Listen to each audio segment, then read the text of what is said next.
日照香炉生紫烟，遥看瀑布挂前川。飞流直下3000尺，疑是银河落9天。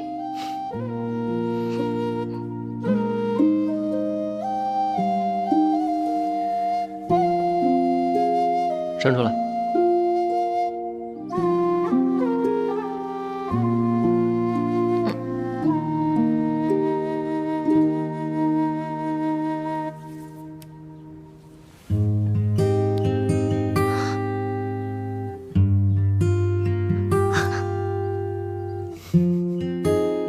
坏蛋！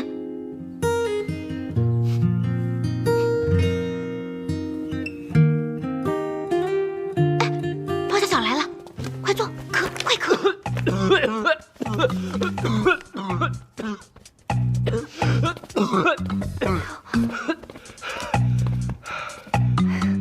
小巧来了，三少奶奶、三少爷，你们看书呢，可让我好找啊。有什么事啊？老太君有请。老太君找我什么事啊？在咱们齐府，只要是老太君有请，不是好事儿也是大事儿。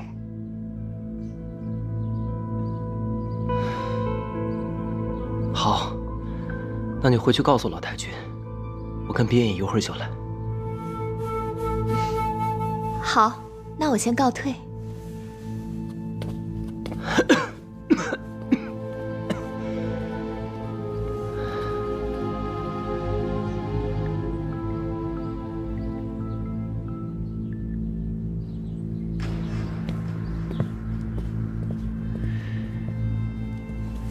奶奶，奶奶，母亲，母亲，过来坐，过来坐，快坐吧，坐下。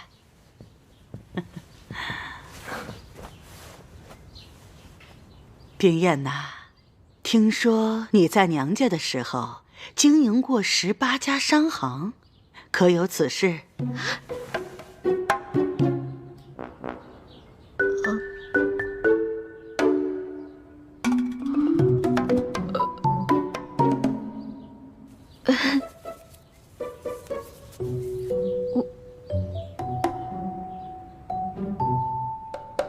管过。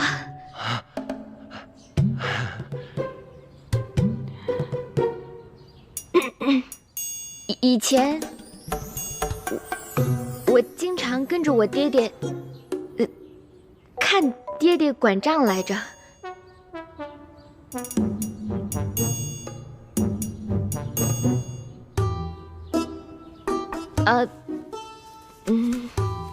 我爹爹就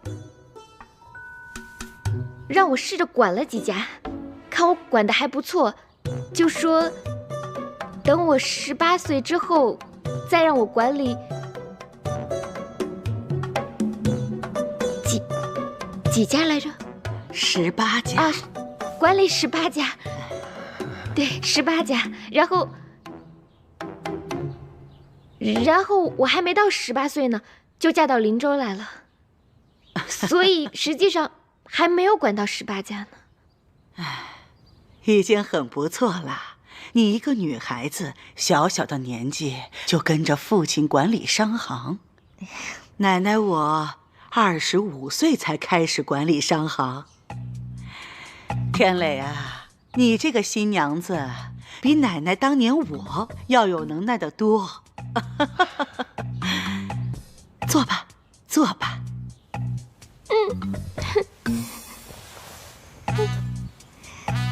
你管理的那些商行，进的都是什么货啊？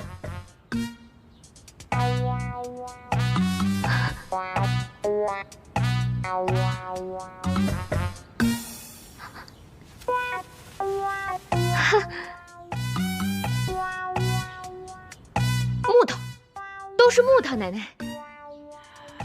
你们家商行经营的都是木材生意？没听说过呀。您没听说过呀，奶奶？其实也不全是了，我经手的2家卖的都是建房子、打家具的好木料，剩下那些边边角角的木料，我觉得扔了可惜，就把它们扔给2家小店铺，让他们当柴火卖。想不到他们还蛮有生意头脑的，卖得很好。后来在扬州买了好大块地呢。你笑什么？他们真的买了好大一块地。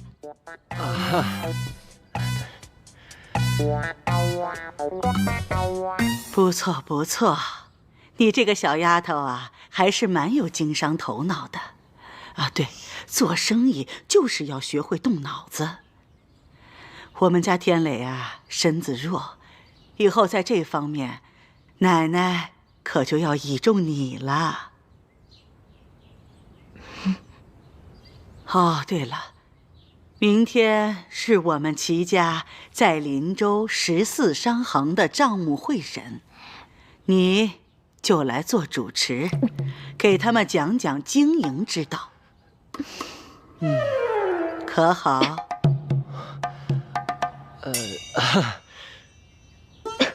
那个奶奶啊，冰燕她刚到林州，这人生地不熟的，我看此事还是交给柯表哥主持比较好。哎，事情都是从不熟到熟的嘛。对。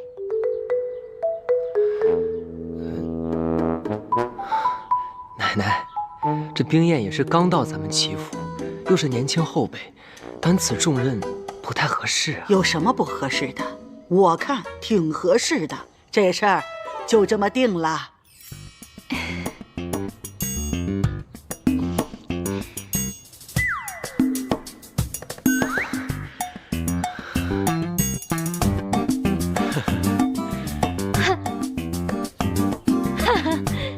嗨，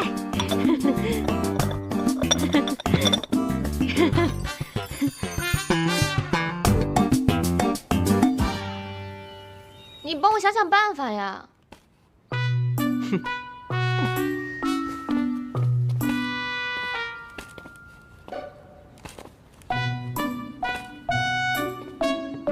哎，小姐，你的脸上怎么都是汗呢？吹的。吹的？这风怎么还能吹出汗呢？吹牛吹的。你们家小姐呀，把这牛都吹到天上去了。她说她在扬州管过18家商行，那老太君一听，开心的不得了，明天就要考她，让她去参加这14家商行的账目会审。啊！哎呀，这可不是玩儿，小姐，你会考糊的。那就不考了，我们走。走哪儿啊？回扬州。哎，你们可不能走啊！你这脚底抹油一溜，那岂不是麻烦就大了？能有什么麻烦啊？你想想，你要是现在一走，岂不是证明了你自己不是杜冰燕，而是假冒的杜冰燕？人家能放过你？还不光是你，你那扬州的爹娘都会受到牵连，他们还会吃官司，倒大霉。小姐，齐三公子说的对啊，咱们不能溜啊。那能怎么办嘛？考我又不会，走又不能走。哎呀，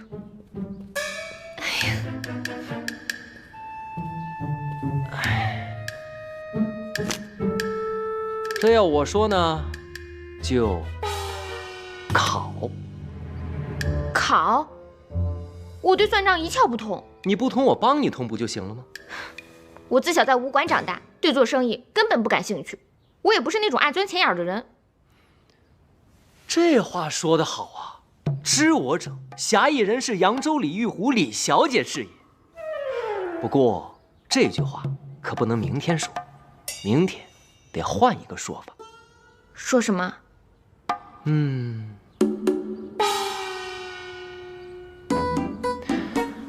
小喜，你的肚子里边是不是装了些许扬州歌谣啊？其中有没有讲做生意的？我想想，哎，有了。买卖不算账，生意呀难兴旺。啊，对，就这样的，继续说。不怕不赚钱，就怕货不全。继续，见人三分笑，客人跑不掉。再来，算盘打得精，马褂改背心。不怕生意小，就怕客人少。账算3遍清，任你。就到这儿，打住。可我还有好多呢。小喜啊，你是个聪明的姑娘，歌也背得妙，字也写得好，所以呢，我安排你2件事。第一件事就是把你刚才背的，用纸和笔全都写下来。第2件事就是为我和小姐准备夜宵，今晚我们要打通宵。是，我马上去。都不让人睡觉的吗？谁让你平时不用功，逍遥自在的？这就叫平时不烧香，临时抱佛脚。哼，哎呀，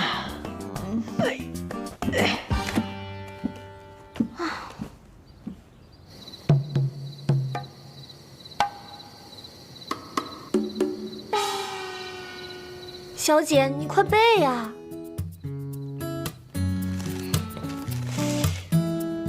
买卖不算账，生意难兴旺。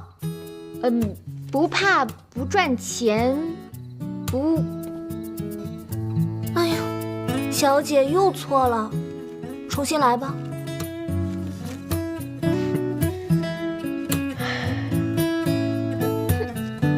买卖不算账，生意难兴旺。不怕不赚钱，就怕货不全。见人3分笑，客人躲不掉。做商变行商，财源达3江。哎呀，对了，这次全都对了，一句都没错。小喜，你已经办好了2件事情，我再交给你1件。你去外面找个暗处藏起来，看看有没有人偷听。哎，我这就去。你看，我都会背了，这次能顺利过关了吧？还不能过关，你还得再背几首才行。那你赶紧教我呀！不着急，我先教你点其他的。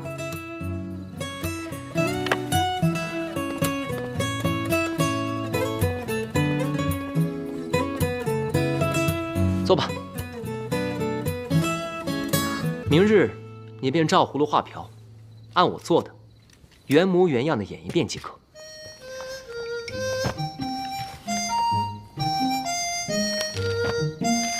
这查账本一定要样样查对，口中轻念项目目录，达到心口合一，手眼合一。哎呀，我会，没吃过猪肉，还没见过猪跑吗？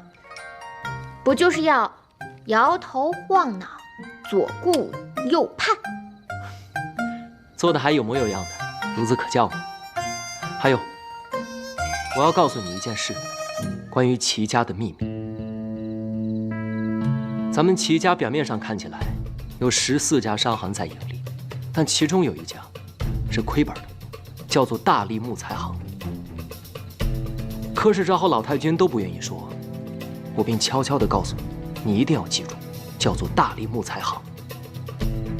大力木材行，大力木材行，大力木材行，大力木材行，我记住了。好，还有，若是明日遇到了一些答不上的问题，你一定要随机应变。我怎么随机怎么变呢？我自然会提示你啊。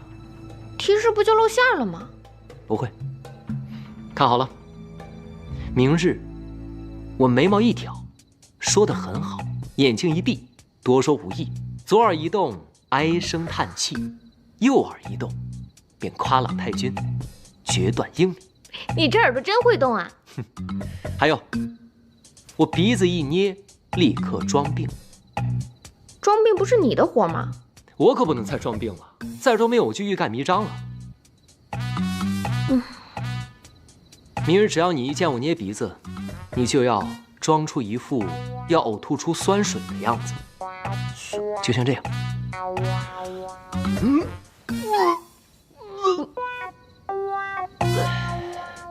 你这是喝多了吧？你又吞进去了。那你来试试。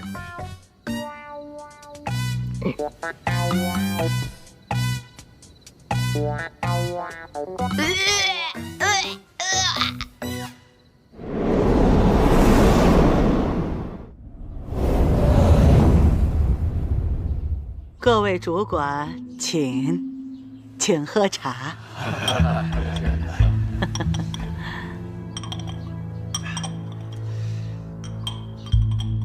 小姐，放轻松，别紧张。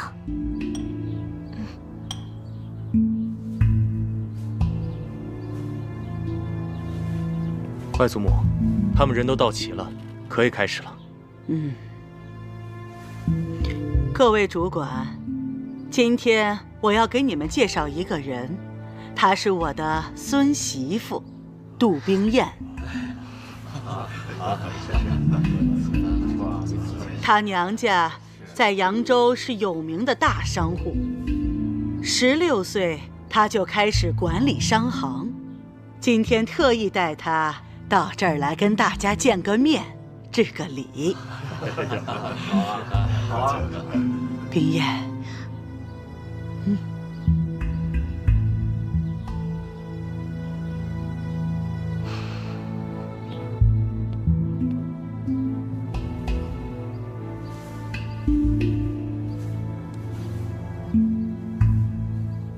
冰燕啊，你可以开始看账目了。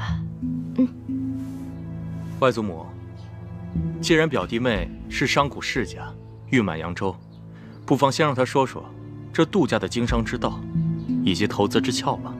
您看如何？有意思。哎，冰燕啊，那你就跟大家伙说说呗。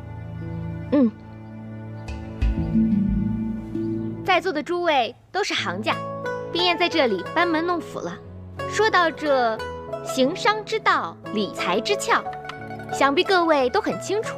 小时候我爹爹也教过我，这个道理可太长了。可是我们扬州人做生意喜欢长话短说，所以我就跟大家说道。要是说得好，请诸位捧个人场；要是说得不好呢，就请诸位多多包涵。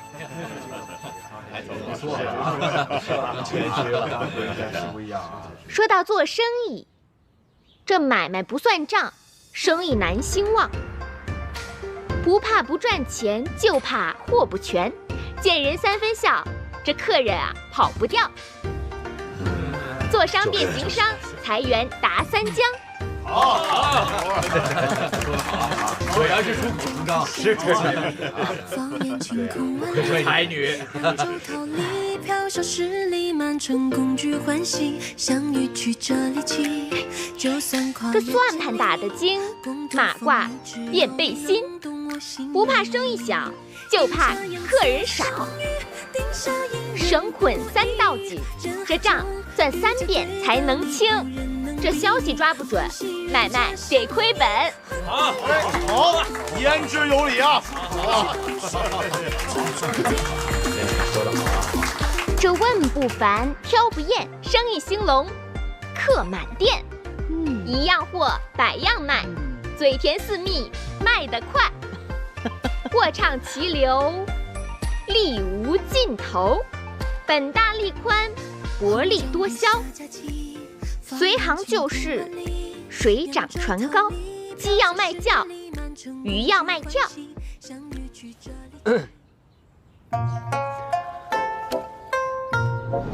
眼睛一闭，多说。我不能再说了。为什么不能再说了？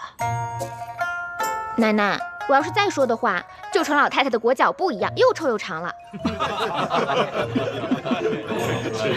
这孩子心直口快，说话也不会遮拦。好了，表弟妹，这些是我们齐家14家商行的账目，还请你过目。奶奶，我是抽着看呢，还是都看呢？由你来定。那我就从头到尾都看一遍。我真妈，这算是个奇才了。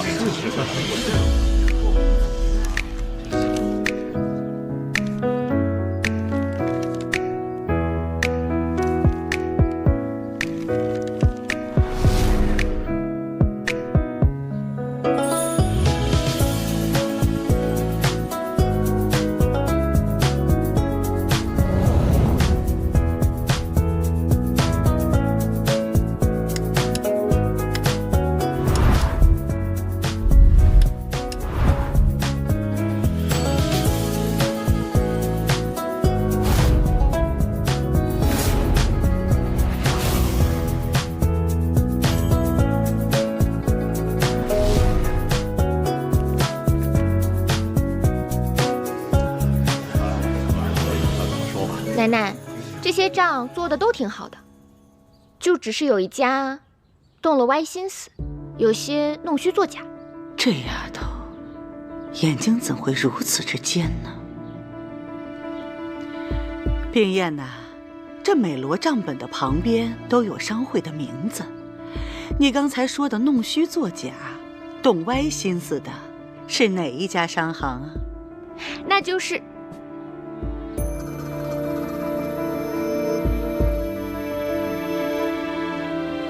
这叫什么名字来着？哎呀，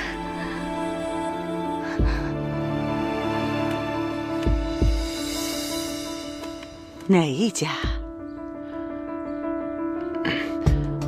叫什么木材行？没关系，你就大胆地说吧。我得套出来。奶奶，我呀有个能力，就是能听懂大家心里打算盘的声音，他们会和手里的算盘打架。要不给您展示展示？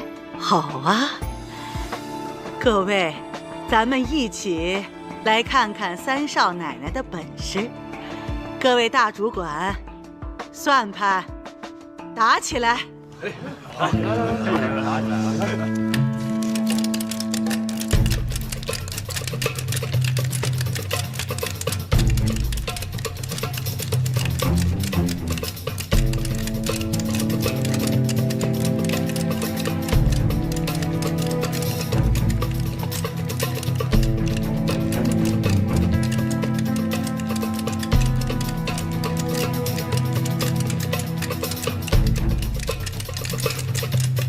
这丫头到底在搞什么鬼？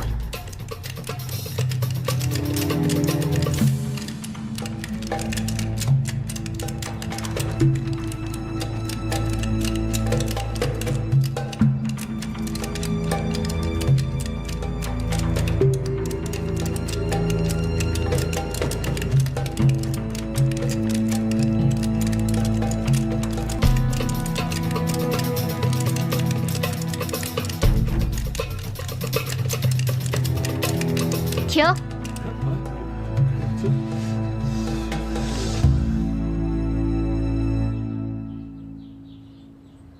奶奶，这边的算盘打的可是真响啊！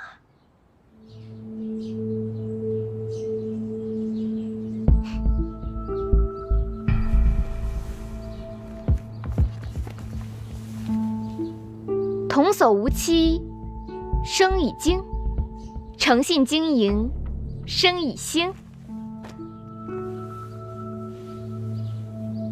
我眉毛一挑，说得很好。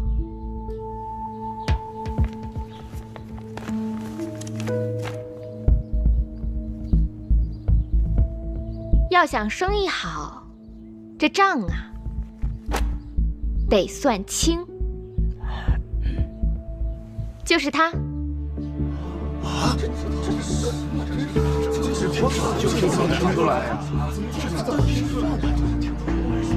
嘿，你怎么知道是他？你可真神呐！冰燕小姐，只是粗略地看了一下账本，便能找出我们的问题，真是个行家。歪打正着，歪打正着。奇怪，这账都做平了，他怎么知道大理木材行亏本的？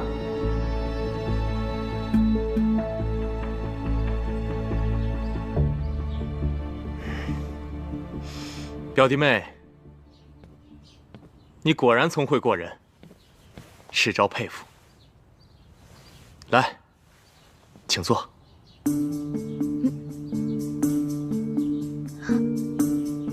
啊，请坐，请坐。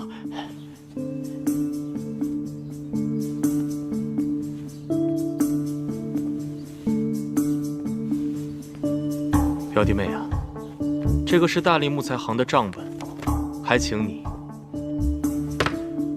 仔细过目。冰燕啊，你好好看看，再说一说，他这个是怎么歪打算盘的？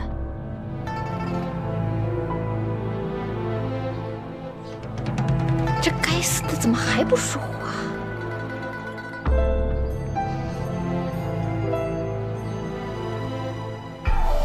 这丫头心直口快，这要是把大林木材行亏本的事情抖出去，又伤齐府的体面呢。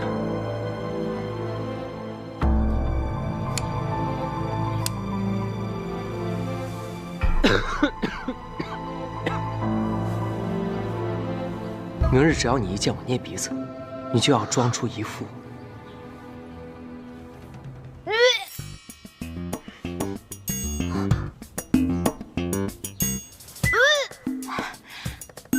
老太君，我看三少奶奶这个样子，该不会是有喜了吧？我看像。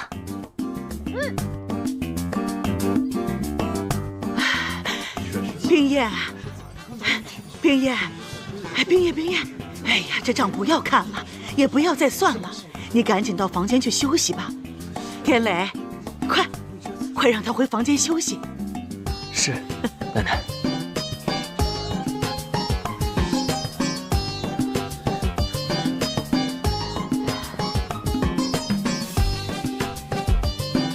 小巧，你快去帮忙。是。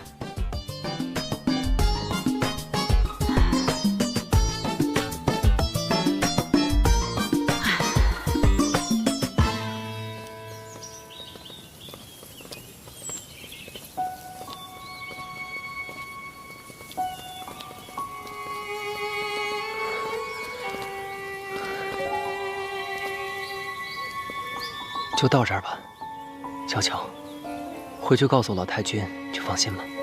没事的，还是先让我把三少奶奶送回去吧。不需要了。好。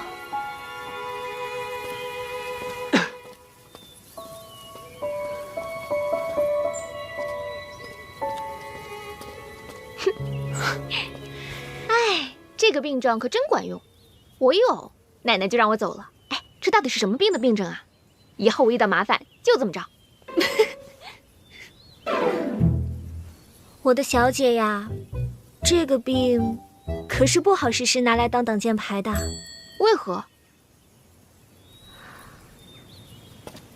是有喜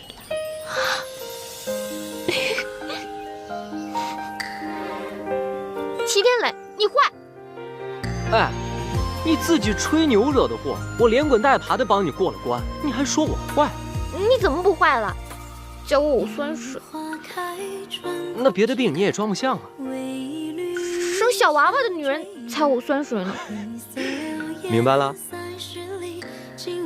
小喜你也坏，才告诉我。我告诉你啊，这小喜不坏，我也不坏。我又没有把小娃娃从你脚底心塞进去啊。你坏，坏死了！你坏，坏死了你！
三少爷和三少奶奶在那边练武呢。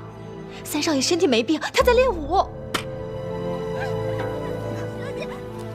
别打了！小姐饶了我吧！小姐，我再也不打了！小姐，我敢赌咒，如果我看坏了爷，我不得好死。你什么意思？就让我看这个？千真万确，我刚才真的看见他们在练武。好了，冰叶。好了，这种事没必要赌咒这么严重。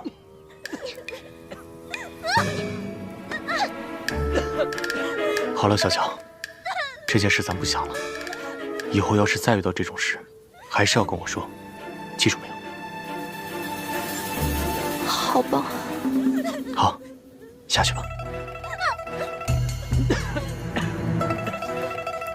还敢不敢了？冰叶，好了。还敢不敢了？冰叶，方才好险，还好我机灵，早做准备，不然我俩都得遭殃。我给你出一道题，你且猜猜。什么题？你就猜猜是谁怂恿老太君考你的。方小巧，猜对了一半。柯少爷，这还差不多。可他为何与我作对啊？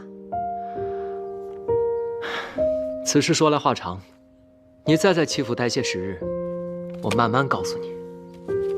又跟我打哈哈。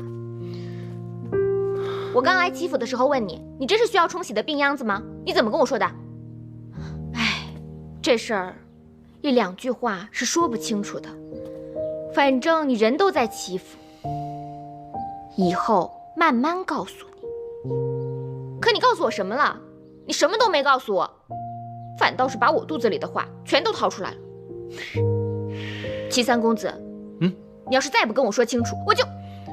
你就怎样？我可防着呢。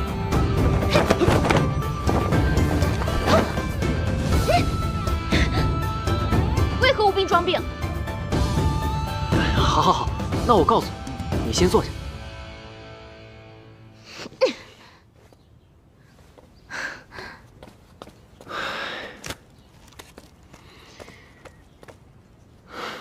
行，那先且说这齐三公子为何有病变无病，无病变装病？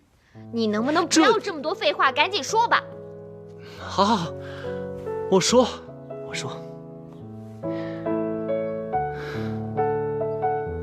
话说这林州首富齐府，几代男人骄奢淫逸，吃喝嫖赌，落得个疾病丛生，身亡命丧。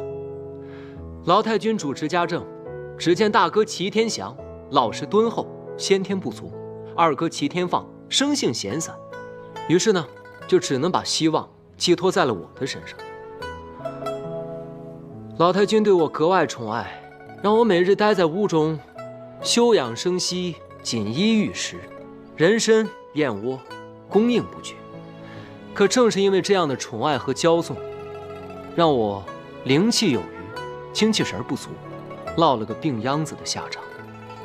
但这不幸中的万幸，我这歪歪扭扭的病秧子也长大成了人。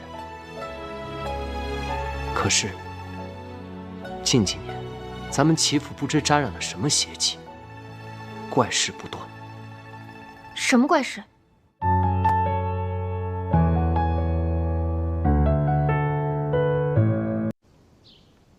近几年，咱们齐府不知沾染了什么邪气，怪事不断。什么怪事？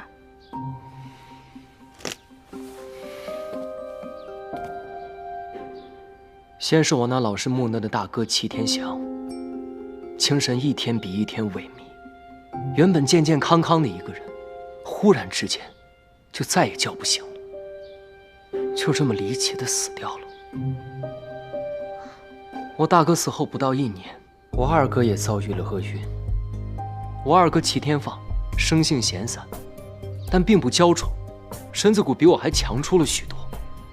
若是他能改掉闲散的毛病，或许也是咱们齐家一名有用的男儿。可就在那个夏天的晚上，天气闷热，二哥齐天放开敞门窗睡在凉席上。夜深人静之后，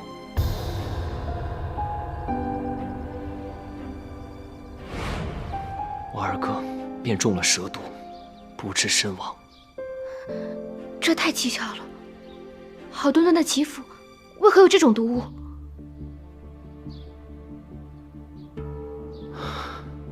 那个时候，由于我大哥二哥相继离世，齐府上下都流传着一个传闻，说齐三公子活不过25岁。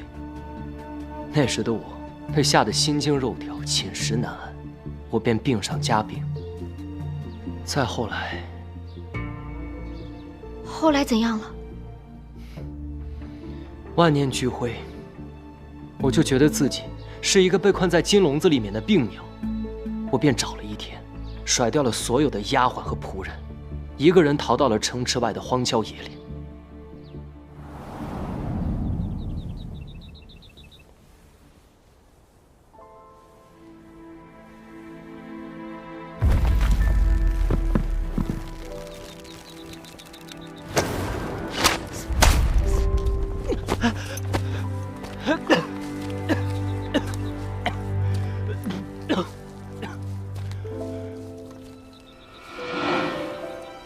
救下我的人，便是我的恩师刘若谦。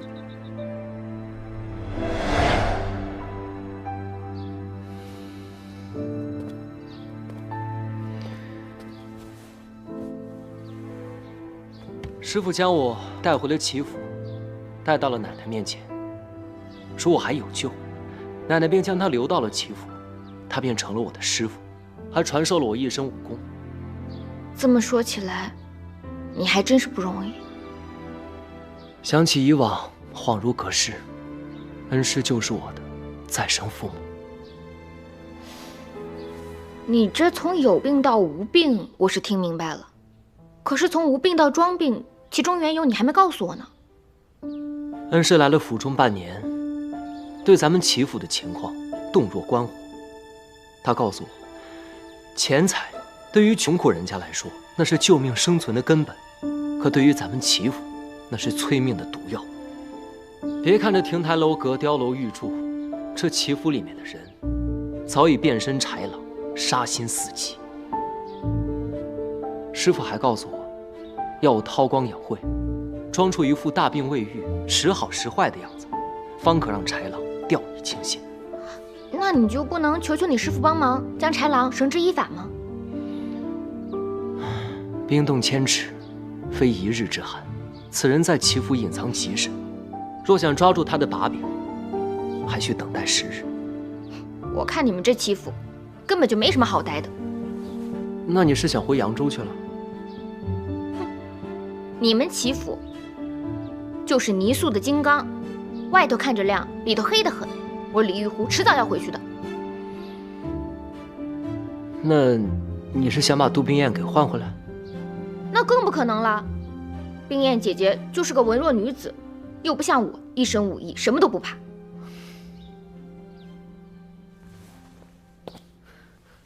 玉湖小姐此言一出，价值1000金。我齐天磊不求天不求地，但求玉湖小姐留下来，助我一臂之力。我为何要助你一臂之力？你忘了，我不也助你一臂之力了？要做什么？捉狼。玉湖妹妹从小练就一身武艺，乃江湖侠义人士，不知意下如何？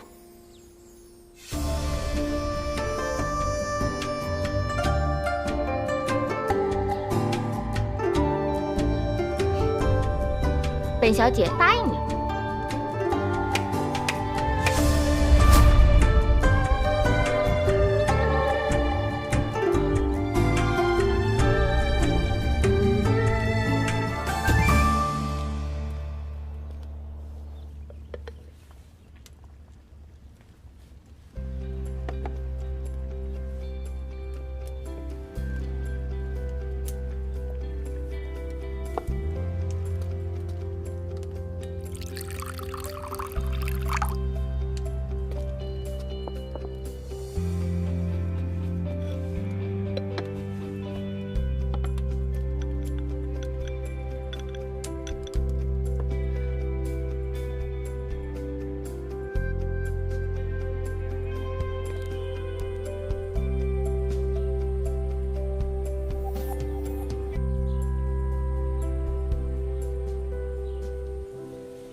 将军，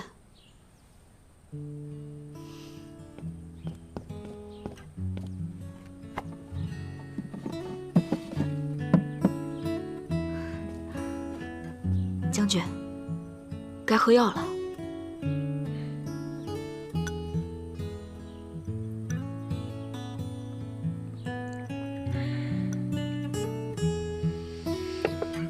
杜宾，我好像确实在哪儿见过你。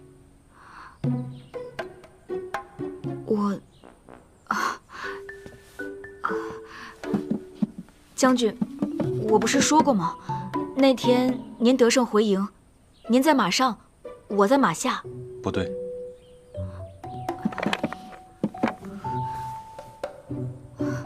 我该给您换药了。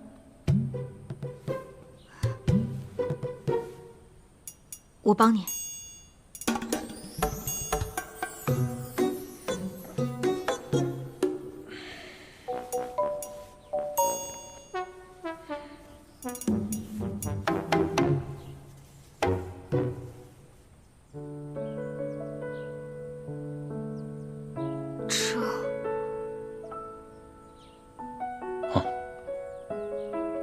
与异族大战所伤，战了7天7夜，血流的值了。此伤看着深入3寸有余，都是旧伤。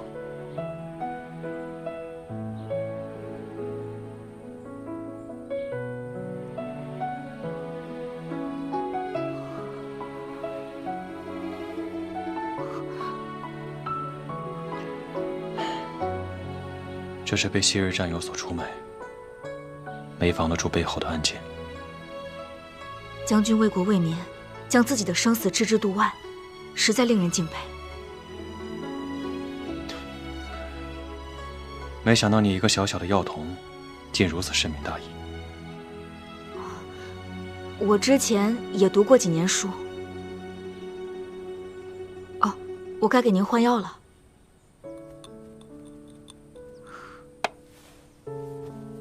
有些痛，您忍忍。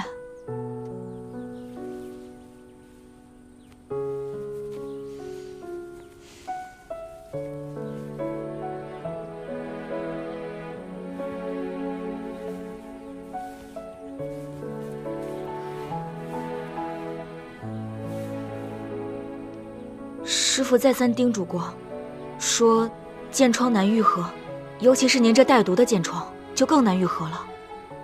将军，您还是赶紧上床歇息吧。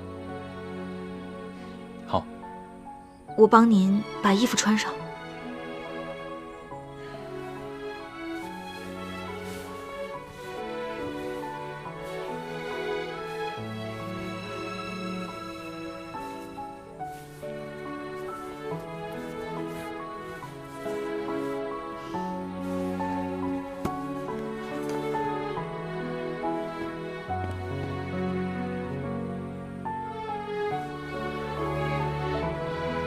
将军，我看您这儿也没个人收拾，我帮您收拾一下吧。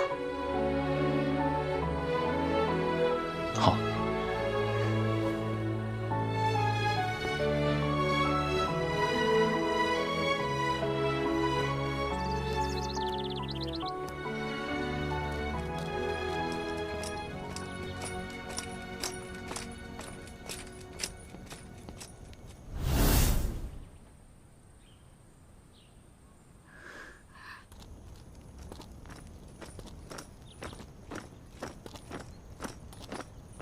廷尉，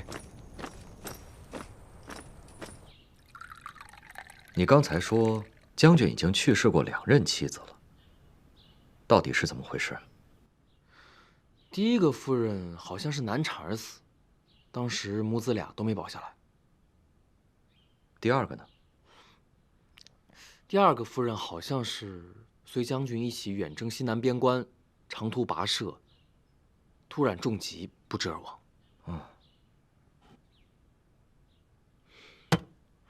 也不知道给舅舅倒水。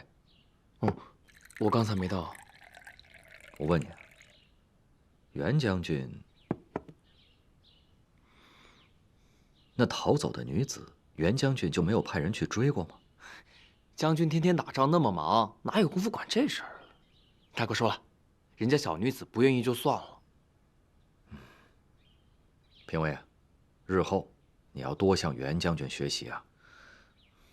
我知道了，舅舅，都说了800遍了。啊，强身健体的，好好补补你自己的身子。谢舅舅。一天到晚傻兮兮的。我才不傻呢。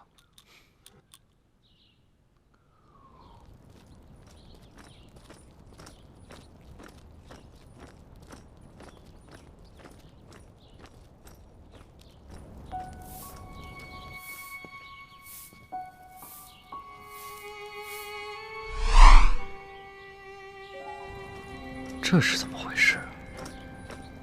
这俩人，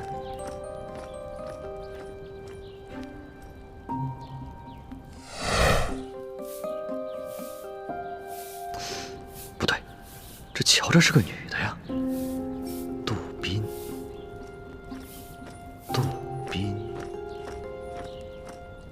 这杜冰雁是假的，但新娘子却是真的。这不就是杜冰雁少了一个字吗？哎呀！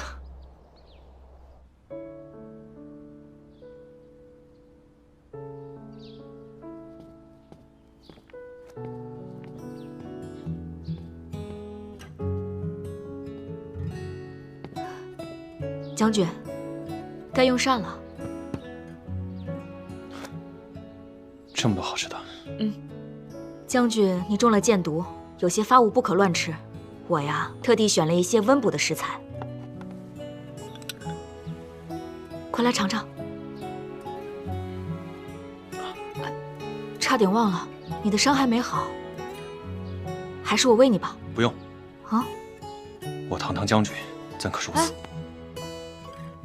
虽说你是将军，那也是我杜宾的病患，在战场上听将军的，在这病榻前，那可得听我杜宾的。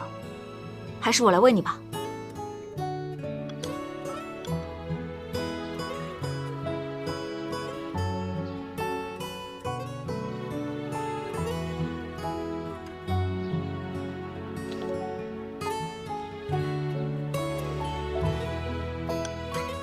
味道如何？我征战沙场多年，少有热汤热食，能喝上口热的真好。那就多来几口。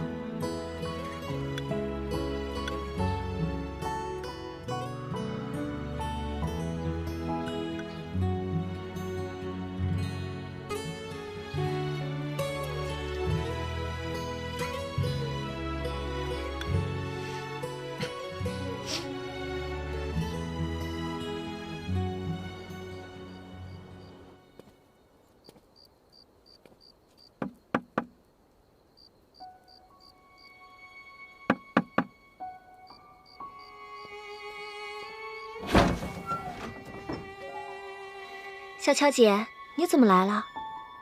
给三少爷送药啊。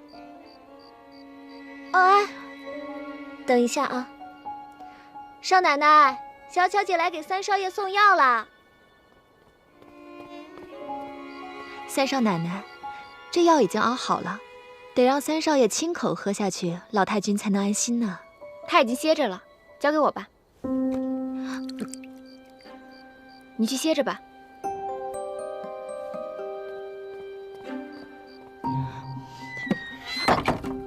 小乔姐，三少爷他已经睡下了，而且三少爷身体不好，我替他谢谢你了。你快回去吧，明天还得早起呢，快回吧啊！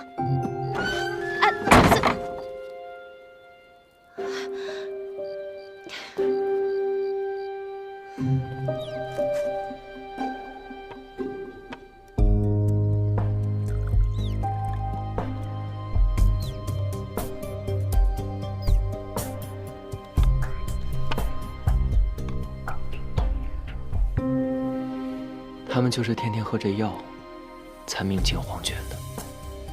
我终于知道你为什么要养这些小白鼠了。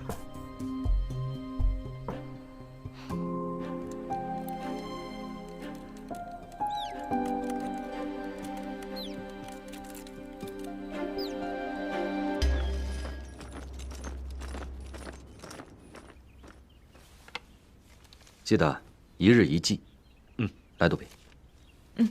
跟我来。下一个。谢谢。恢复的差不多了。杜宾，再给他拿一些乙种药丸。好。乙种。哎，杜宾，忙着呢。多谢。你来干什么呀？舅舅，你再给我开一个上次的药丸吧。哦，杜宾，帮他去拿1颗乙种药丸。哎，杜宾，这个药可好了，要不舅舅你给杜宾也开一点？你是不是闲着没事儿啊？要不要我让将军给你多加点训练？哎，别加了，别加了。喏，谢谢你啊。快走吧。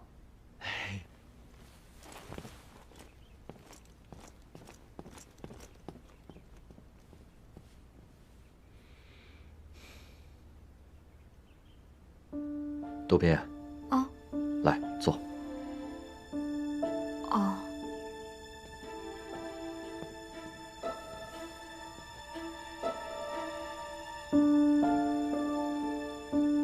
为师帮你也好好卖。我？右手。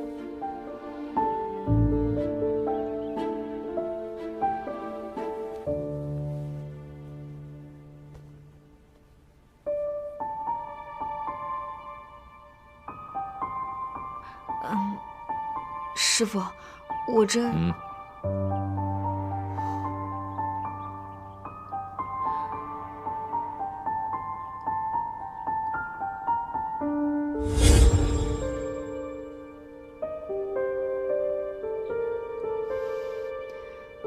果然不出我所料。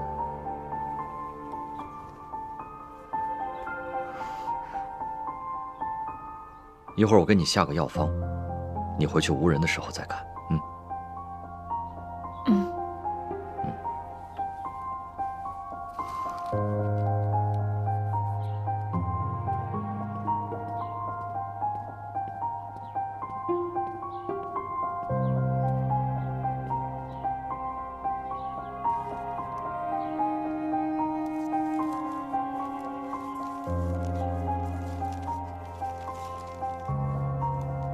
1两柴胡去林州，4文冰片到边城。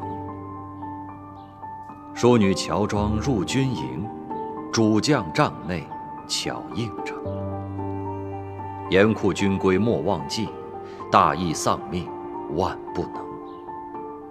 如须为师来相助，明日见面续详情。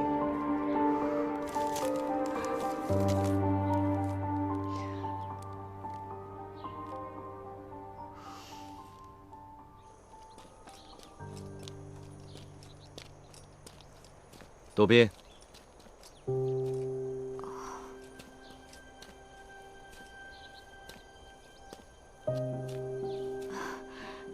师傅。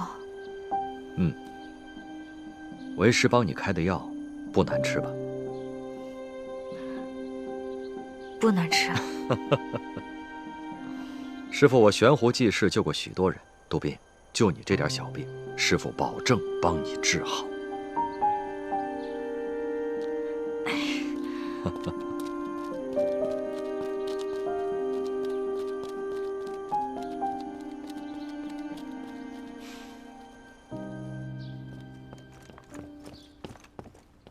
禀报将军，按您吩咐，小人查了咱们部队军籍，如今服役人员当中并没有叫杜奎的人。前2年的骑兵当中倒是有扬州人士，但去年也调配去支援南方了。将军在吗？去吧。是。将军，杜宾。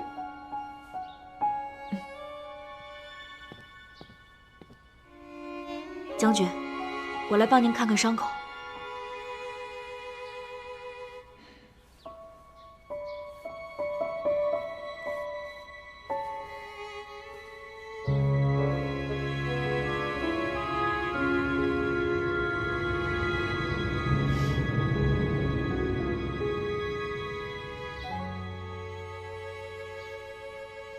师傅，将军的伤口都已经愈合了。好，将军，我再为你把把脉。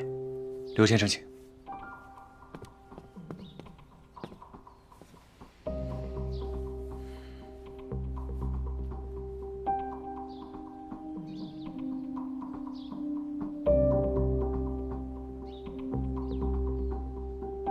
将军，请放心，再休息2日，便可上阵杀敌了。多谢刘先生。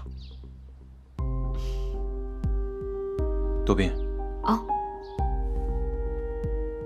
我已命人查了军籍，我部并无杜奎其人。兄长不在此处。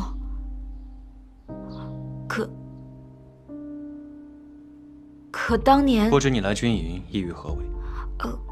我将军，当年我这个小徒弟跟随我的时候，还是个半大的孩子，哪里知道军队的归属之地啊？他当年只记得他的兄长参了军，这才随着我走遍了许多的军队。啊，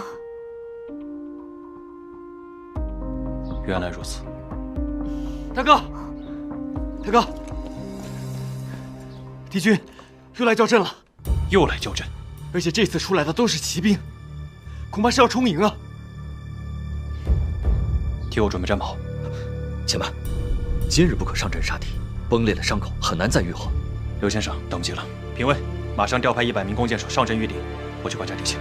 是，将军，我和杜宾一同前往，以防不测。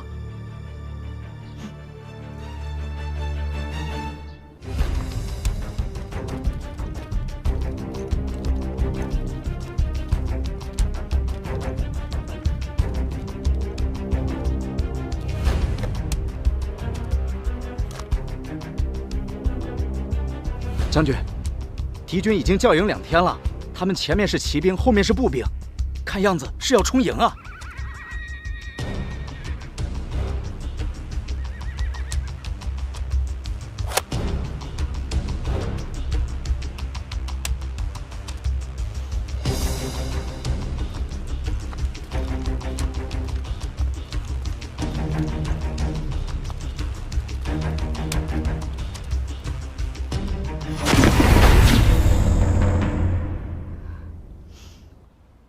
敌人此次以骑兵为主，妄图以己之长攻我之短。咱们的弓箭手和长枪兵都已经准备就绪了，敌人应该不敢强攻。我们要分成几步，四处游动，或趋前击敌，或佯败诱敌，诱导敌人进入我们的包围。但敌军如果强攻怎么办？那咱们就跟他们硬打。是啊，强攻怎么办？是。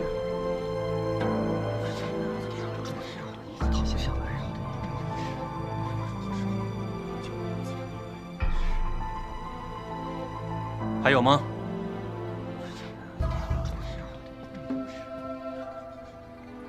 将军，杜宾虽未上阵杀过敌，但也读过几本兵书，也有一计想要献上，不知可否？当然，请说。我与师父在军营行医之时，发现敌军长期为我军所扰，又远离后方给养不足，因而人马皆乏，常显疲惫之状。我刚刚登楼望敌之时，发现仍有此迹象。有何依据？近日我都是在敌军生火做饭之时登楼观察，我发现军营中的士兵皆是以大铁锅做饭，我以我们军营的现状为依据，推算出大约是30个士兵共用1口锅1个灶。此法便于行军打仗，30个人为一边，想来敌军也是这样想的。而且杜宾发现近日敌军生火做饭的数量明显有减少。你怎么知道？金城干燥，若想生火做饭，需要用到一种特殊的枯枝，而这种枯枝虽然容易燃烧，但也极易产生浓烟。近日我发现敌军浓烟的数量明显减少，如果有此种情况，只有一种可能：粮草不足。将军也推算出来了。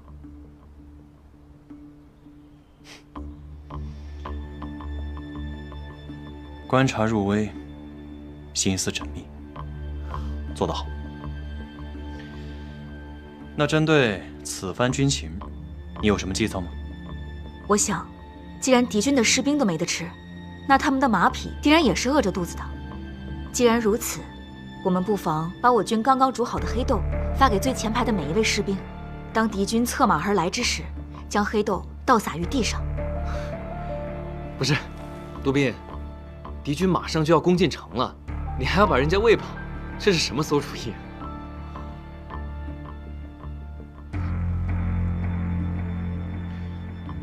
你继续说。我想，那黑豆香气扑鼻，那些马匹本来就饿着肚子，他们闻到黑豆的香味，定然会四处散开，也不会再听敌军的指挥了。我们便可趁此时机，杀他们个措手不及。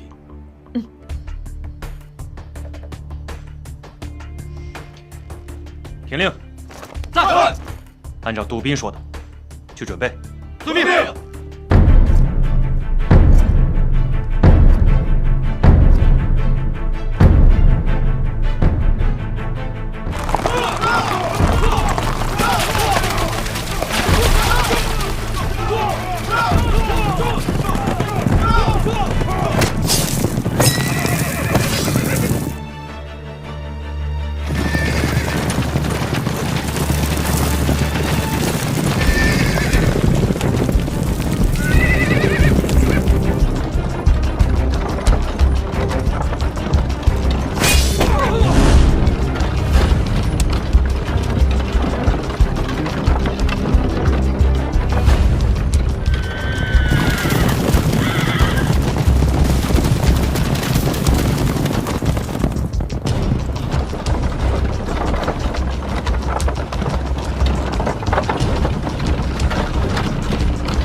师傅，我一直有件事想问您，您为何不仅知道我叫杜冰燕，还知道那个姑娘的名字呢？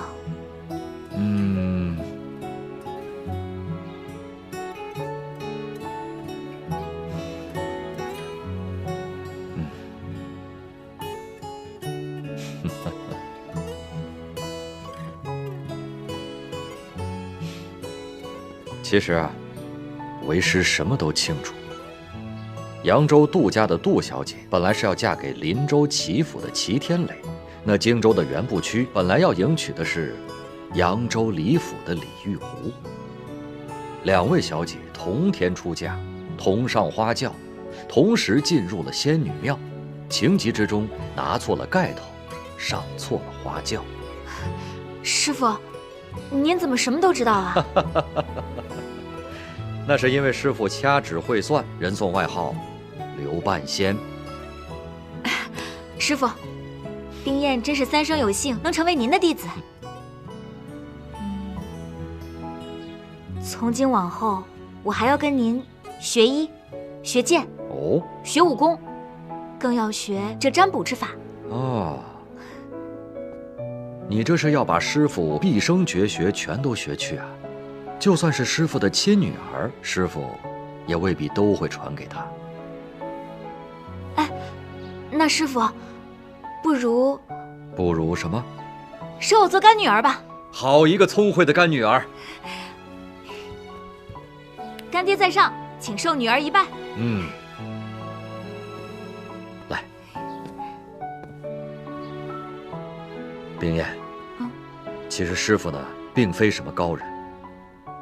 我是从林州过来的，齐家的三公子也是师傅的徒弟。哦，天磊装病，是为了应付府上那些奸邪之人。哦，对，你的玉狐妹妹，功夫了得，她和天磊情投意合，也算是上天的安排，缘分之事真是妙不可言呐。现在林州这边歪打正着，巧配了姻缘。如果荆州这边你们二人也能情投意合，那就是上错了花轿，嫁对郎啊！师傅，还叫师傅？干爹，瞧您说的。哎，杜宾，我正找你呢，你献的可真是锦囊妙计，敌人的骑兵被我们打败了。哦，真的啊？沙校尉，你就给我们讲讲呗。讲什么？讲满地撒黑豆的事儿啊？对呀，这个到底怎么回事啊？跟你说啊，撒黑豆呢，听起来就是个小动作，对吧？但实际上这是个连环计。敌方的战马一闻到那个黑豆的香味啊，全都低着头，到处找豆子吃。就趁这个时候，我们战鼓雷鸣，直接冲杀过去。敌人以为我们神兵天降呢，顿时就没有了那主心骨。我们就像砍刀切菜一样，直冲敌方大本营，大获全胜。哈！来，都猜猜，出这个点子的人是谁啊？谁啊？沙校尉啊，我们哪猜得出来啊？你告诉我们呗。是啊，跟你们说，出此其策的就是我那个聪明伶俐的小兄弟，杜宾。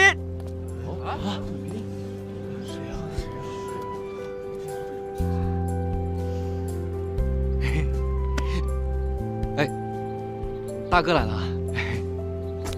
将军，我让你在这儿给我操练，你在这儿跟我瞎吹呢。兄弟们都累了，让他们休息休息。也不知道谁说的，说人家出的是馊主。大哥，哎，你这个伤恢复的怎么样啊？没有什么大碍了。那就好。今天我到这儿，就是告知大家一声，今晚在这儿举办庆功宴，所有人今晚必须到场，没有借口啊！大哥，酒肉管够吗？你怎么整天都是吃啊喝的呢？我这管，今晚畅饮，畅饮！多谢将军！多谢将军！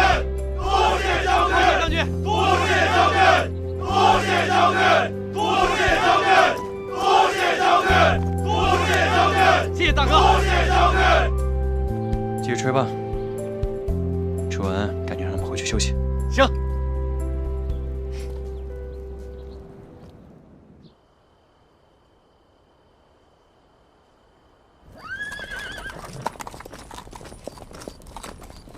干爹，我们的药材用得太快了，那药箱都快空了。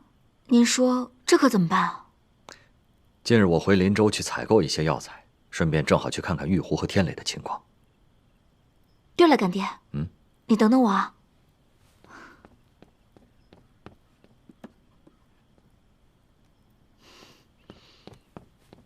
干爹，今天我看到了这个。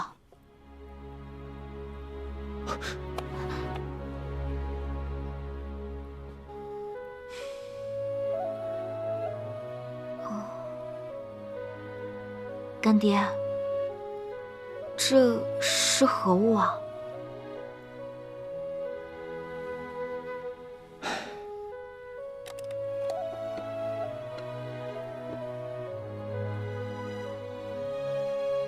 这是一对痴男怨女的信物。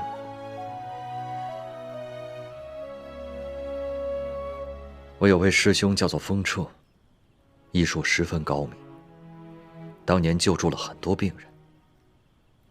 只是可惜的是，为医者却不能自救。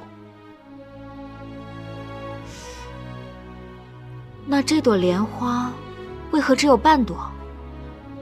另外半朵去哪儿了？还有，师父您刚刚说的那位风师兄，他又经历了什么？这半朵金箔莲花，是我师兄与他心爱女子的定情信物。那这朵莲花为何只有半朵？另外半朵去哪儿了？还有，师父您刚刚说的那位风师兄，他又经历了什么？这半朵金箔莲花，是我师兄与他心爱女子的定情信物。我亲手做的金莲，以后作为你我的信物。你看，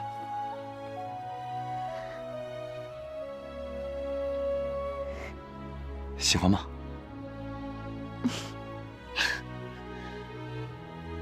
小姐，小姐，你快走！怎么了？保重！快走！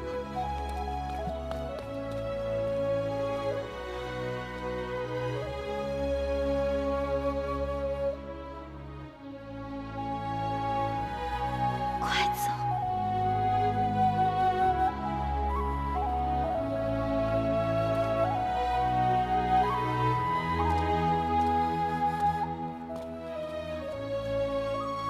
如此说来，这位风师兄还算是我的师伯呢。真是没想到，他在情爱一事上，竟如此痴情。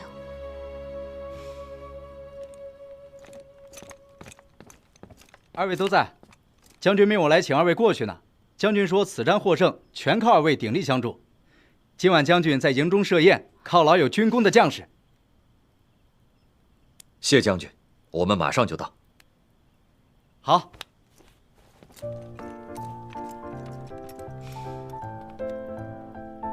还不快去换身衣裳？干爹，我不太想去。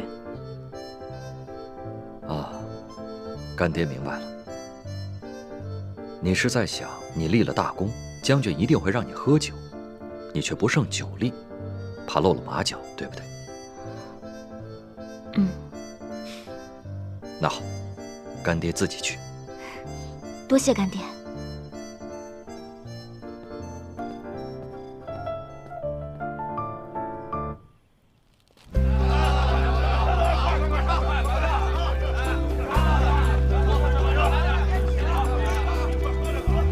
兄弟们，今儿个高兴，咱们一起敬咱们大哥一杯。好！将军常胜！将军常胜！将军常胜！将军常胜！将军常胜！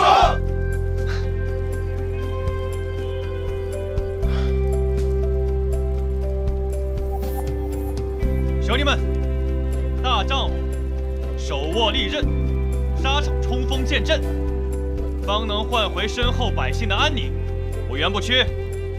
谢谢你们，手里的酒，干了他！干！干！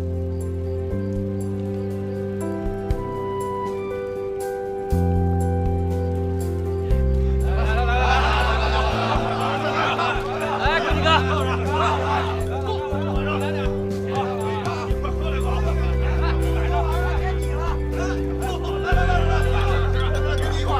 晚上，喝啊！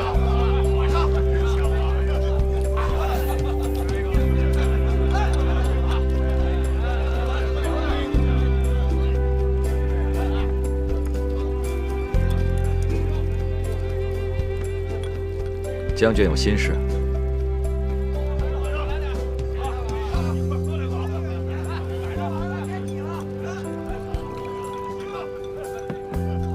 敬将军。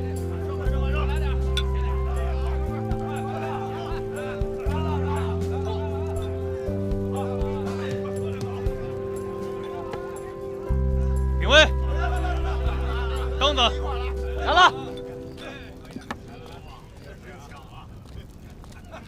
舅舅，你这是要砸舅舅的脚啊？坐。臭小子，先生请。好。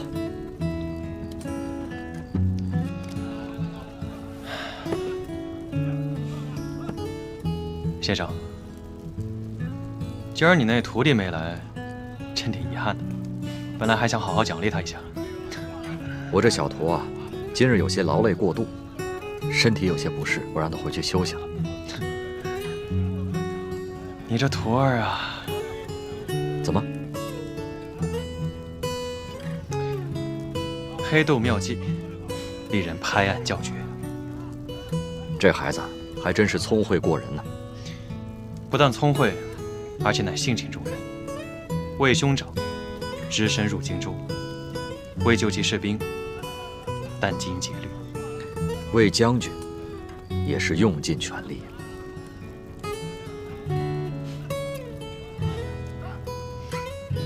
哦，对了，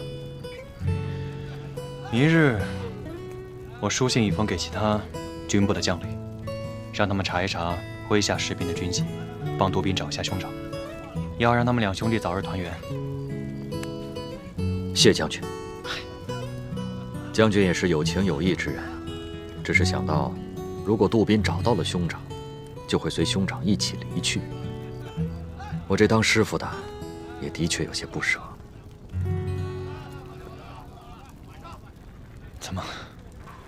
杜宾准备要离开此处？杜宾是为了寻找兄长而来，如若找到了兄长，他一定会跟兄长走的。既然他决定离开此处，我也只好尊重他的选择。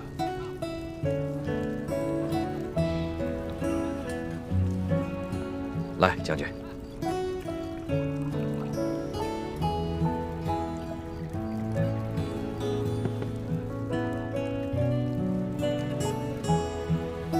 将军高义。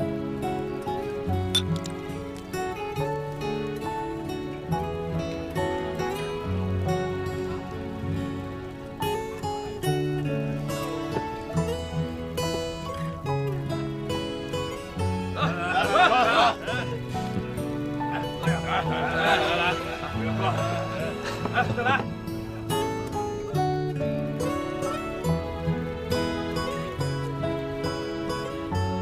将军，我看你脸色有些难看，要不，请回到军帐之中，我帮你再瞧一瞧。走，将军请。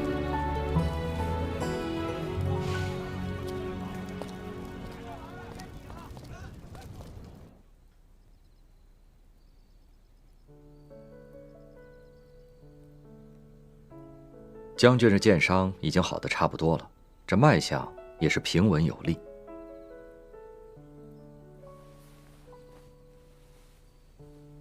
只是将军这面色沉郁，难道是有什么心事吗？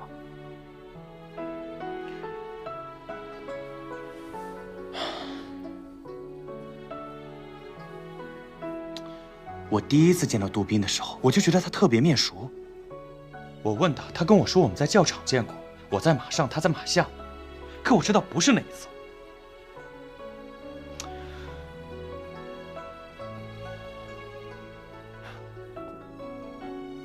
我想起来了，是在荆州的大街上，有一个书生，他要来投军，他不对，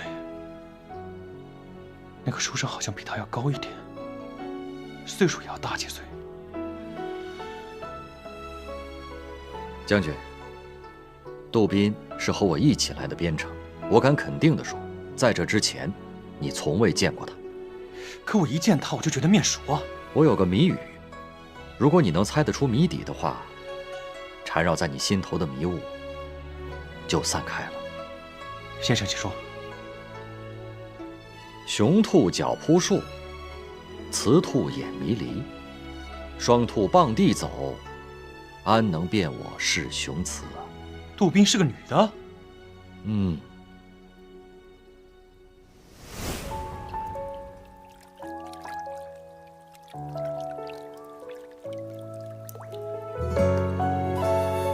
原来是她。哈哈哈哈哈哈！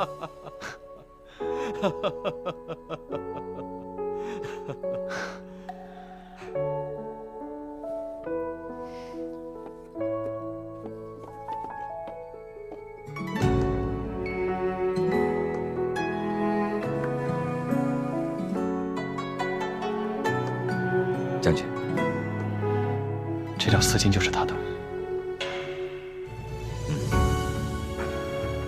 只是此事内有波折，此女子还并不是本来要嫁给你的扬州武馆的李玉红。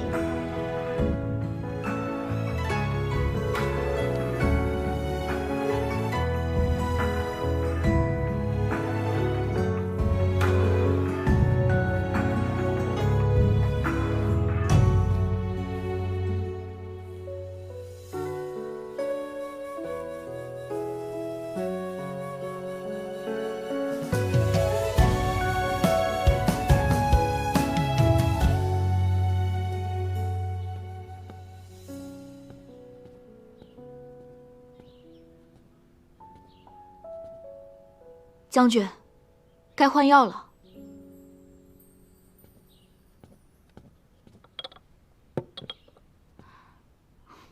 将军，该换药了。啊，抱歉。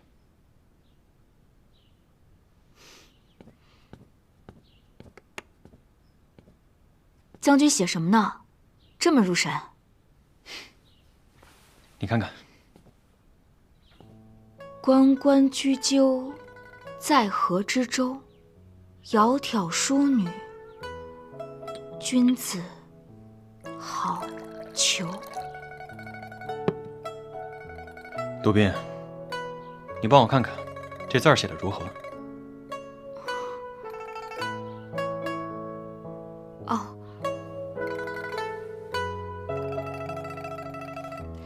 将军的字透着一股威风，正可谓字如其人。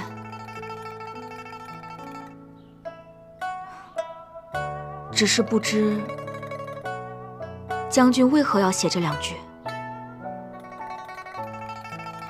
莫非是将军心中已经有了主意之人？是啊，日前有幸识得一女子，此女貌若天仙，冰雪聪慧，让我甚是喜欢。只是我心中有一些忐忑，不知这姑娘对我是否有同样的心思。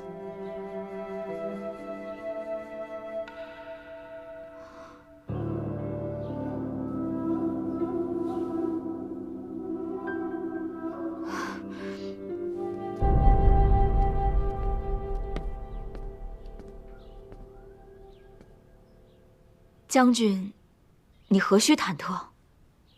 这自古美人都爱英雄。将军你战功赫赫，文武双全。再说了，长得也是一表人才。任他再好的姑娘见了您，那不都得倾心相附才是？是吗？我竟如此好吗？嗯。那如此说来，若杜宾你是女子，可愿嫁我？我？将军，我们该换药了。啊，不着急，我还有事想要问你。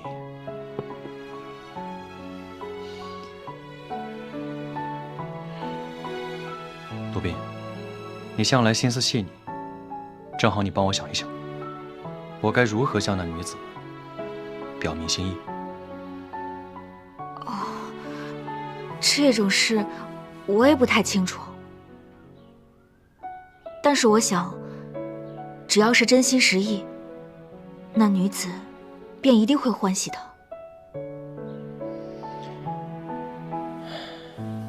你有所不知啊，这世间女子都是喜爱礼物的。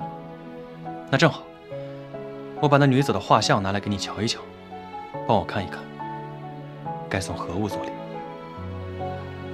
哦。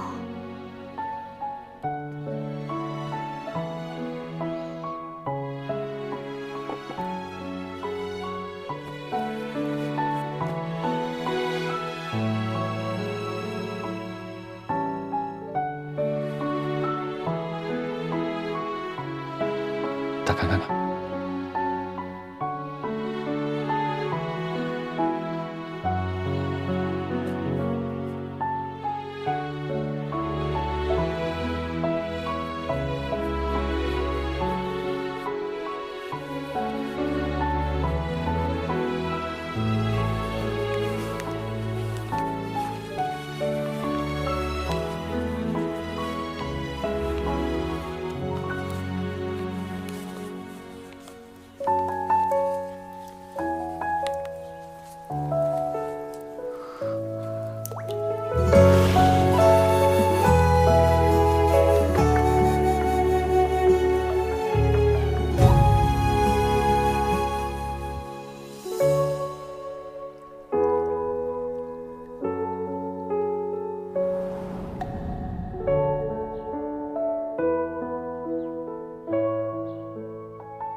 日前，我与那女子匆匆一面，可她的身影印在我心里挥散不去。可那日太匆忙，我并未看清楚此女的容貌。多少次在梦中，我盼着她能转过身来，让我看清楚她的容貌。我早已准备好一件礼物，你帮我看一看。我如果送给她，表明心意的话，她是否会喜欢？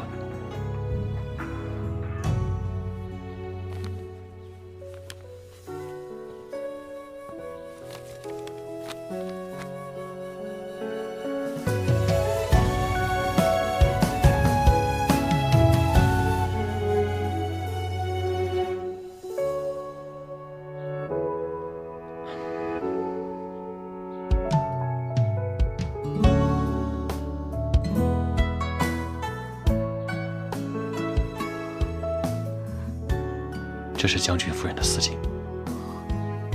你是谁？快说！我是将军夫人。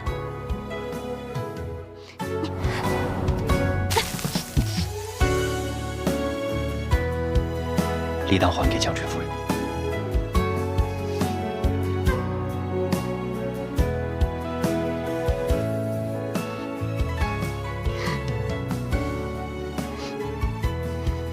此物，你可还喜欢？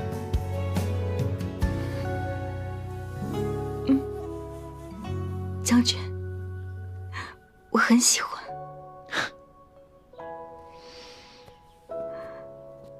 冰叶，你叫我子然可好？你知道我真实的名字？你师父野人将上做花轿之事告知。可无论是否上做花轿，我原不屈，心系唯有一人，便是你杜冰烟。子然。夜雨伴随扬州行，一人撑伞两肩并，我伴飘零，许你满天深情。夜雨无声人有情，不负真心不负雨，不负人间亦不负。哎呀，舅舅，你这突然走了，真有点舍不得呀。你一定得早去早回啊！我回到林州，把药材置办好，就立刻回来。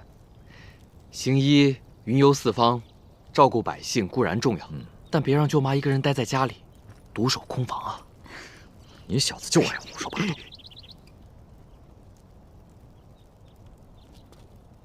评委，你先回去，我还有些话要跟杜宾嘱咐。回去吧。多保重。来，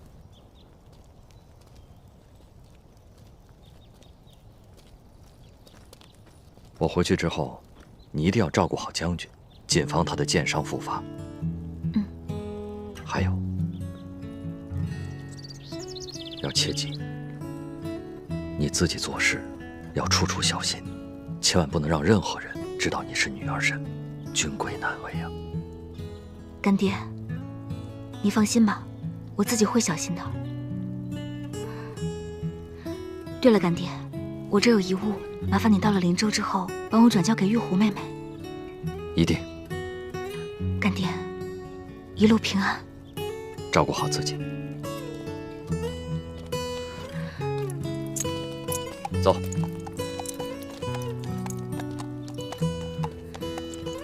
干爹，一路小心啊！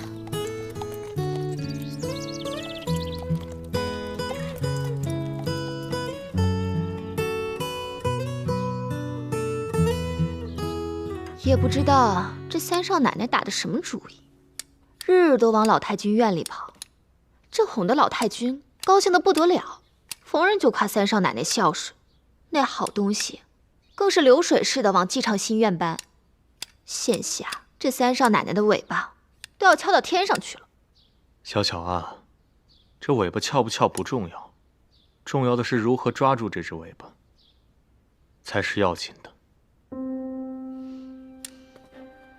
我敢发誓，那一次他跟三少爷练武，若是我看花了眼，我不得好死。好了好了，小巧，你到底有没有看到他们在墙边练武，那都不重要，重要的是让老太君亲眼所见，那才作数。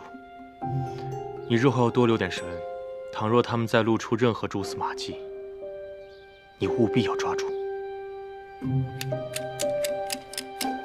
可他们现在根本就不让我把药送到楼上去，我如何再抓住他们马脚啊？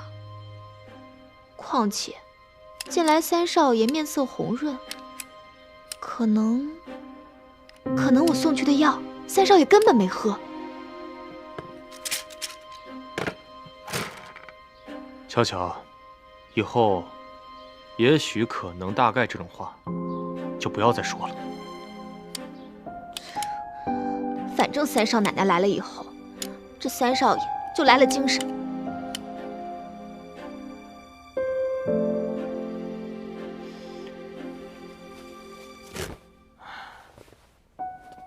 这杜冰雁乃是扬州的大家闺秀，按理说她的表词达意应该是灵秀文雅，可是当日账目审核大会上，她竟然口出礼词俗语，实在是令人费解。莫非这其中有假？这假不假，得试试才知道啊。有了，老太君当年下聘礼的时候，专门定做了一只贵重的水晶燕，作为三少爷的信物送到杜家。可三少奶奶来了以后，我却从未见她戴过。你见她戴过吗？没见过。那我们就让她拿出这水晶燕，若拿不出来，她就是假的。小巧啊，你当真是不糊涂啊！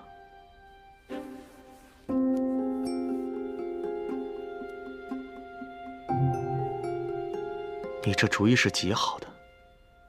再过几日，便是15，到时候外祖母会在齐府举办宴会，众人皆在。届时，你就提议要看这只水晶燕。哼，当着全家人的面儿，想必这杜冰雁也休想搪塞过去。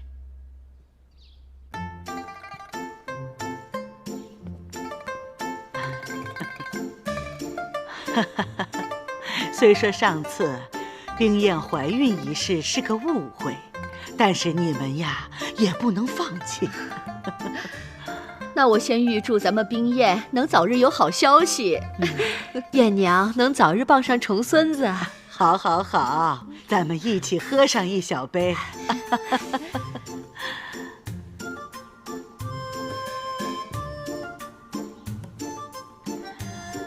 来来来，大家吃。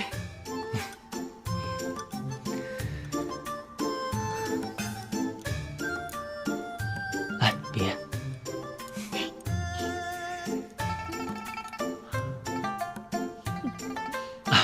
多谢母亲。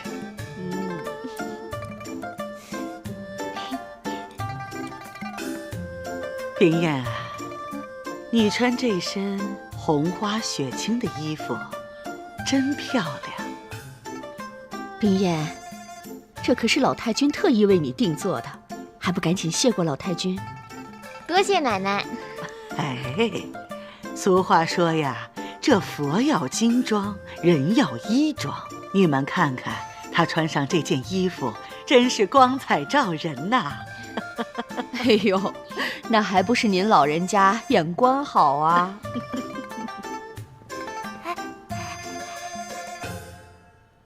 哎呀，燕生啊，都吃饭了，你跑哪儿去了？快坐下，快坐下。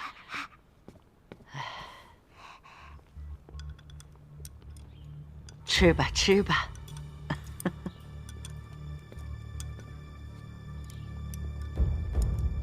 三少奶奶这身衣服，真是让人看得绚烂夺目啊！这要是再添上一样东西，可就真是锦上添花了。小巧，你说她应该添上件什么东西呢？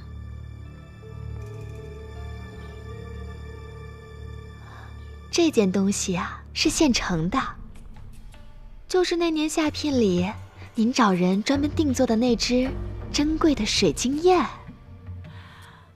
哎呀，你这么一提，我倒是想起来了。对了，冰燕，当初我可是用你的名字花了大价钱请人打造的那只名贵的水晶燕，你怎么没带上呀？你快去带上，让我们大家呀也开开眼界。可不是嘛，娘也好久没见着了。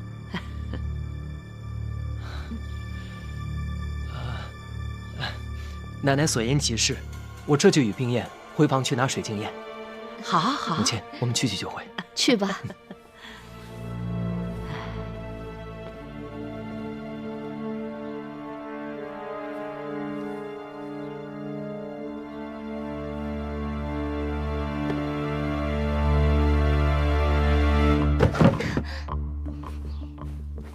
哎，你这是干什么？回扬州去。你说你溜走有什么用呢？哎，我们一起好好想办法不行吗？我根本就没有水晶燕，想什么办法？哎，我可以去跟奶奶说，水晶燕我没有拿过来，放在扬州的家里了。若是刚才方巧巧发难的时候你就这么说，或许还能搪塞过去。现在说，晚了。那你就再装病一次，糊弄过去。这也不行。哎呀，这也不行，那也不行，这方小巧总有我作对。他背后可是有个柯世昭啊！柯世昭也是个大坏蛋，真是的。大不了我就说我是李玉湖，不是什么杜冰燕，看他能把我怎么样。你先别着急，我们一起好好想想。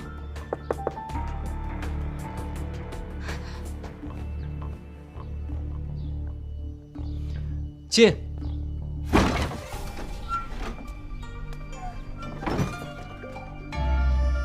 师傅，师傅，你怎么回来了？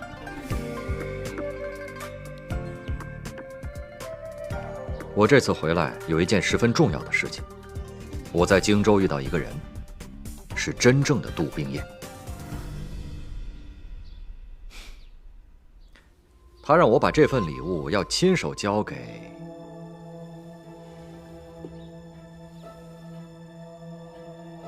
玉壶小姐。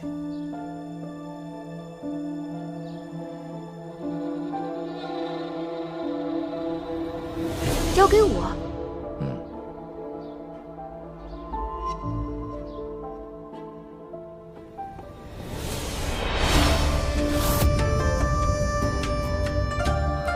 水晶宴。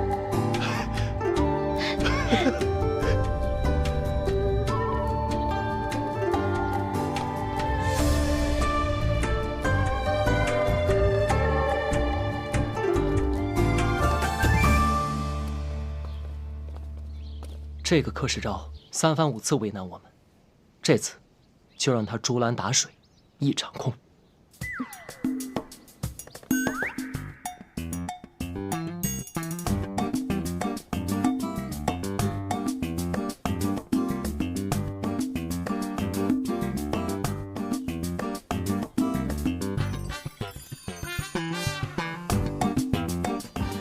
老太君，这三少奶奶没带呀。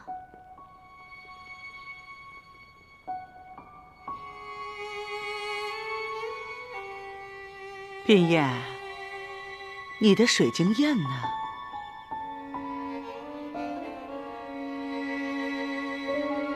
奶奶，这水晶宴今儿还是别看了吧。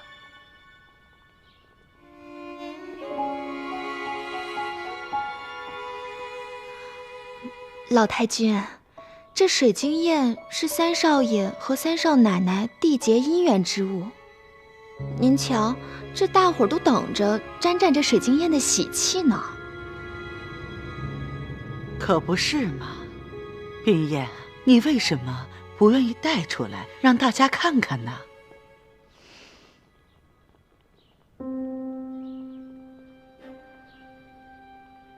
奶奶，这水晶宴是贵重之物，我一到府里的第2日，就把它交给天磊了。方才我俩回去寻，可是没有找到。天磊啊，你怎么这么不小心呢？老太君，这水晶宴贵重的很，不会无缘无故不见的。难道是家贼啊？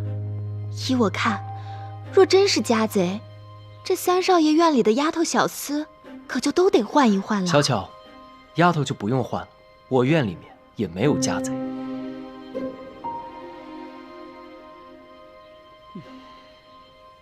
哎呀，你就别卖关子了，惹得我紧张兮兮的，惹得母亲和奶奶也紧张兮兮的。这么大个人了，放东西都不知道放哪儿，若不是他自己掉出来，我都不知道该怎么跟奶奶交代呢。拿出来吧。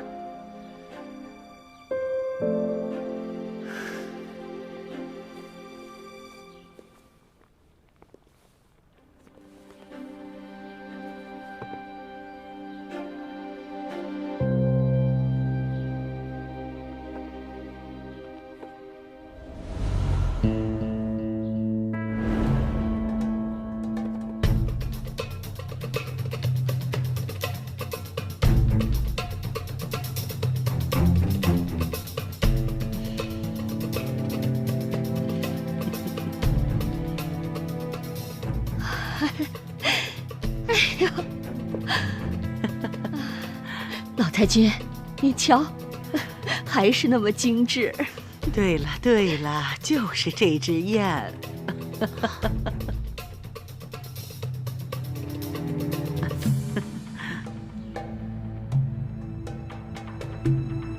这晶莹剔透的，还是和我们三少奶奶最配。哎呀，奶奶你不知道，这天磊平日里最爱逗我玩了，看见我着急，他就高兴得不得了。刚才我多说了他2句，他还冲我吼呢。哎，您看他欺负我。哎，天磊，以后不许欺负我们冰燕。哎，奶奶，我哪敢呀？老太君，那是他们小两口没事儿逗着玩呢。哦，哦，哦，哦。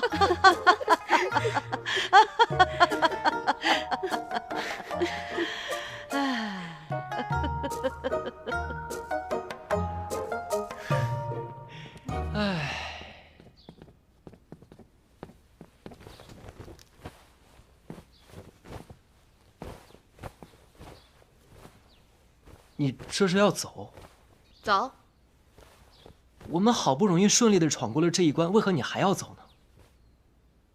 一关一关又一关，谁知道下一关是什么等着我？在你们祈福演的累死了，不累死也要憋屈死。那你不是答应要助我一臂之力吗？不助了。你不是答应帮我捉豺狼吗？不捉了。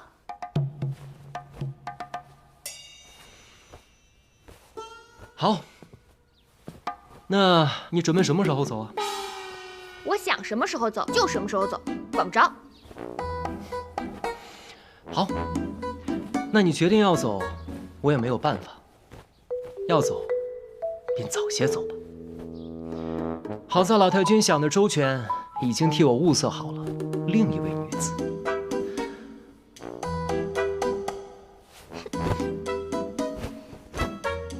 我齐天磊素来讨厌一夫二妻，我曾见暗自许诺，绝不娶第二个老婆。我既与你成亲，那小女子，我便看都没看一眼啊。我心向明月，只装得下扬威武馆李小姐一人，奈何李小姐非要走，那便罢了。强扭的瓜不甜。不过呢，好在那小女子比李小姐漂亮的多，也娇美的多，也柔情的多。怎么，你还不信？我给你看看她的小象。哎呦，还真是个美人儿啊！想看啊？给你看看。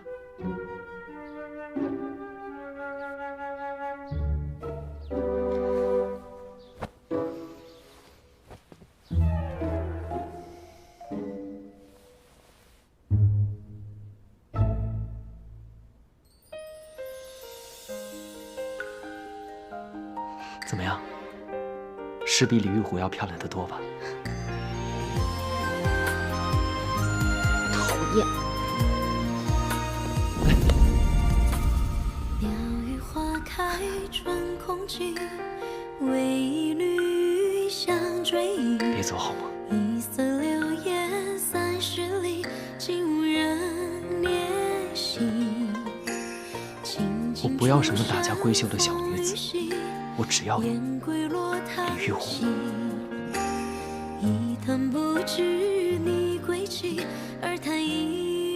你是真的喜欢我？你还真是个笨蛋！你难道真的看不出来我齐天烈满心满眼都是你吗？我又不可能钻到你心眼里。我不知道。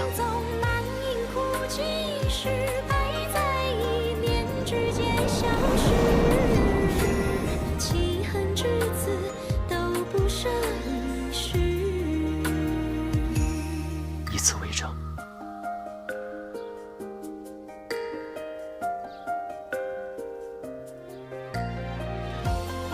怎么，还是不信？鸟语花开春空尽，为一缕香追影。一色流烟30里，竟无人念心。千金出山风雨洗，燕归落汤溪。如此呢？